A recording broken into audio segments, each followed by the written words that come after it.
Para a gente entender como vemos, porque vemos os objetos com uma determinada cor e, mais geralmente, como vemos os objetos de uma forma geral. Para a gente entender isso, a gente precisa recorrer ao entendimento da estrutura da matéria. Ora, a matéria interage com a luz, de forma que quando a luz incide sobre uma determinada superfície, separando dois meios com propriedades ópticas distintas, podem ocorrer uma série de fenômenos. Os fenômenos mais importantes no entendimento da visão dos objetos diz respeito a algumas propriedades relativas à interação da luz com os objetos, com um meio material. Ao incidir sobre uma superfície, a luz pode experimentar uma reflexão. Isso sempre acontece. A reflexão pode ser especular ou difusa. A difusa é mais interessante, porque a luz, apesar de incidir sempre vindo da mesma direção, depois de incidir nessa superfície rugosa, ela vai sair em diferentes direções. Isso faz com que a gente consiga ver um objeto praticamente a partir de qualquer posição em que a gente está, usualmente, a menos que haja um obstáculo, né?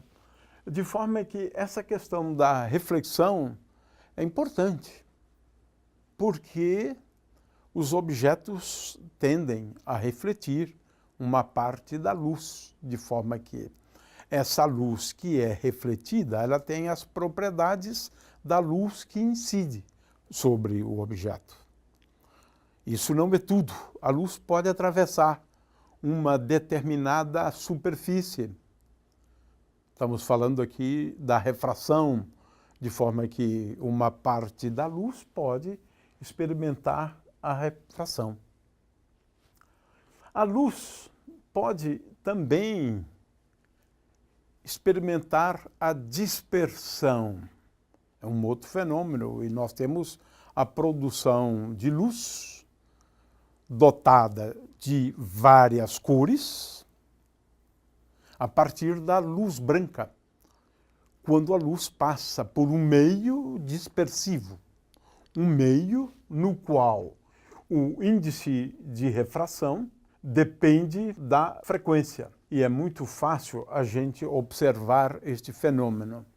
É a luz sendo decomposta em suas componentes.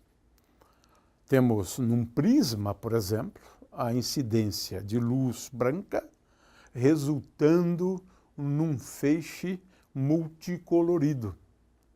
E isso tem a ver, sim, com uma propriedade da matéria, que é ela exibir ou não a dispersão da luz, ou seja, ter um índice de refração dependente da frequência da luz incidente. De forma que aqui a gente pode entender a produção de luz dotada de várias cores a partir da dispersão da luz, que é uma propriedade do meio. O espalhamento da luz, onde a luz incide sobre uma molécula, e essa molécula agora vai espalhar a luz em todas as direções. Ela pode receber a luz de uma direção e espalhá-la em várias direções. Isso é interessante também, porque a gente consegue entender, por exemplo, por que o céu é azul. Então a gente consegue explicar essa cor do céu azul a partir do entendimento desse fenômeno, do espalhamento da luz. Por que o pôr do sol é um pouco avermelhado? E tem mais uma coisa interessante, né? Por que a gente acaba contemplando o céu e vendo luzes em todas as direções? Isso também tem a ver com o espalhamento da luz. Finalmente, um outro fenômeno, e esse é muito importante, para entender as cores dos objetos. Por que a rosa é vermelha? Por que uma rosa é amarela? E assim por diante. As cores dos objetos. Porque a camisa é verde, porque as plantas são verdes. Bom, isso tem a ver com esse fenômeno da absorção. Alguns objetos absorvem muito bem e nós vemos esses objetos como sendo negros. A cor preta. No entanto, a absorção só pode ser entendida quando a gente leva em conta a estrutura atômica da matéria. Ora, lá o que a gente percebe é que a energia de átomos, a energia de moléculas, exibe um espectro quantizado. Ou seja, o espectro é discreto, o espectro dos níveis de energia dos elétrons em átomos e moléculas. O que significa isto? Ora, elétrons podem ocupar, por exemplo, este nível de energia, podem ocupar este nível de energia, podem ocupar este e assim por diante. Quando um elétron faz uma transição de um nível de energia mais alto para um nível de energia mais baixo, ele emite um fóton. Claro que se eu tenho muitos, esses fótons vão constituir a luz emitida por aquela substância. Ele pode fazer uma transição desse nível para esse, uma transição desse nível, por exemplo, para esse aqui. E é claro que, nesse caso, a energia ou a diferença de energia maior, ele vai emitir, então, um fóton com uma energia maior e, consequentemente, podemos identificar a energia ou esses fótons como sendo aqueles correspondentes à cor azul. Ora, isto é possível, mas existe agora uma outra possibilidade que tem a ver com a absorção da luz. O que é a absorção da luz? Ora, esse elétron que está aqui, ele pode perfeitamente absorver um fóton e agora utilizar essa energia para se promover, ou seja, para ir para um nível de energia mais alto. Ora, quando acontece isso, o que nós podemos dizer? É que esses fótons foram absorvidos.